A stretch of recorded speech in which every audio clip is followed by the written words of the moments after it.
रक्षा मंत्रालय ने आत्मनिर्भर भारत की दिशा में एक बड़ा कदम उठाया है। भारतीय जवानों ने आत्मनिर्भर भारत की ताकत का असली ट्रेलर लद्दाख में चीनी सीमा के पास ही दिखा दिया। आज स्वदेशी हथियारों का जो वीडियो हम आपको दिखाएंगे, उसके आगे चीन के सारे प्रोपेगेंडा वीडियो फेल हो जाएंगे। भारत ने भविष्य के ऐसे सैनिक भी तैयार कर लिए हैं जो दुश्मनों के लिए किसी काल से कम नहीं हैं। इन हाइब्रिड सोल्जर्स का दर्शन आज पूरे देश को होगा। भारतीय सैनिकों ने आज अचानक चीनी सीमा के पास पेंगोंग झील में एक जबरदस्त अभ्यास भी किया।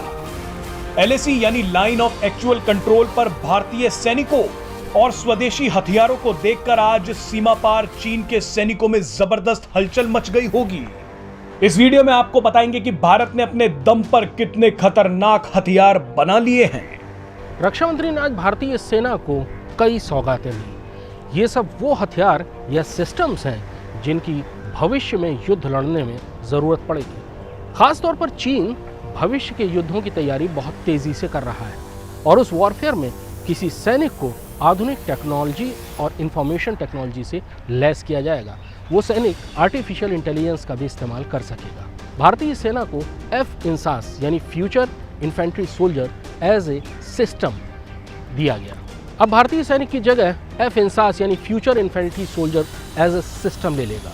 उसके पास बेहतर कम्युनिकेशन सिस्टम होंगे, वो एक साथ पूरे युद्ध क्षेत्र में अपने साथियों से संपर्क रख पाएगा, उसके हथियार बेहतरीन होंगे और उसकी वर्दी मौसम के हिसाब से आरामदेह होगी। लेकिन सबसे महत्वपूर्ण है भारतीय सेना को पेंगोंग झील में दी गई नई नावें। भारतीय सेना और चीनी सेना का अक्सर पेंगोंग झील में टकराव होता रहता है। चीनी सेना अपनी नावों से भारतीय सैनिकों की नावों को टक्कर भी मारती है और उन्हें डुबाने की कोशिश भी करती है। इन सारी हरकतों का जवाब अब नई नावें देंगी जो पेंगोंग झील में उतारी जाएंगी। ये नावें एंटी रैमिंग हैं, यानी इन पर टक्कर मारने से इन नावों को कोई नुकसान नहीं पहुंचेगा। इनमें बैठे हुए सैनिक दुश्मन के फायर से सुरक्षित रहेंगे और इनसे रैंप के जरिए बहुत जल्दी, बहुत कम वक्त में झील के किनारे भी उतरा जा सकेगा।